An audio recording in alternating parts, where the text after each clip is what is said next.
Khuraizam Ramnarayan Sastri Trust के sponsorship मखादा Manipur chess association सिंधुना था सिगे कुंतरेट फाउबा चथगदबा तरेट सुबह Khuraijam Ramnarayan Sastri memorial state open chess tournament ngasi हौनबी मतुंग इन्ना हौदोखरे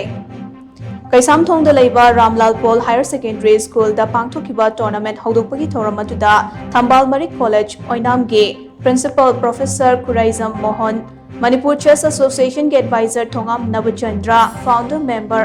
हाउवम मनिटोन अमदे खुराइजम रामनारायण शास्त्री ट्रस्ट के वाइस प्रेसिडेंट खुराइजम इंगोबिना मरोइबा मिथुंगलेनसिंग ओइना सरुक याखे थौरम अदुगा मरी लेना मणिपुर चेस एसोसिएशन के सेक्रेटरी राजकुमार भोगेना हाई टूर्नामेंट असे खुराइजम रामनारायण शास्त्री ट्रस्ट न स्पॉन्सर तौरगा क्लब अमममदा सिलहंदुना कुमजा लिसिंग अनि तरा तरुक्तगे ngasi फाउबा पांगथोक्तुना लाकपने चही असिदगी मणिपुर चेस एसोसिएशन दा सिनदुना पांगथोक्पने टूर्नामेंट असिदा ममांग थक्ता सानरोय हुंफुदगे हुंफुतरा रोम तमक सरुक यारंबनी अदुबो चही असिगे ओइना सरुक यागदबा सानरोय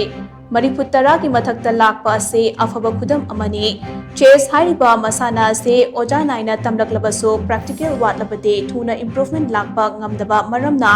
ओजा सिंगना ताकपी तंबिरकलिबा सिंग mahaimasing adu की मथक्ता सानरोय सिंगदा प्रैक्टिकल नॉलेज हेंगतनबगी पांदमदा टूर्नामेंट से पांगथोकपने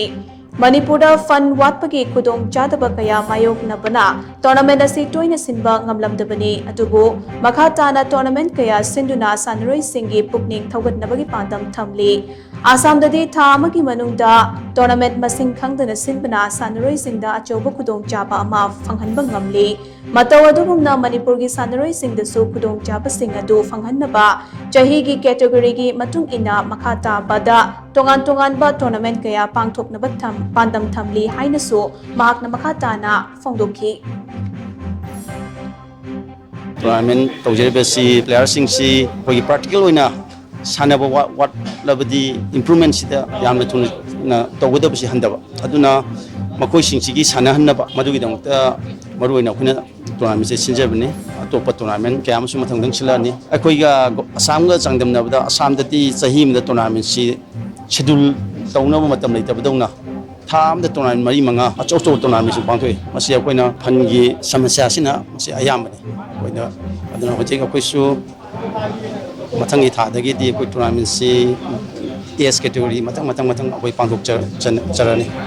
स्टेट हाइजबने दु मपानदगी मथंग चैददी मपानदगी सु लागा यावबे दुम यागदब टूर्नामेंट ने ओपन ने अदुना मसि अंगांग सिंगसि जै कुनमाई मनुंगसिदा मागी अचीवमेंट सि यौनबा मदुगी टारगेट तुने कोन तौजरिस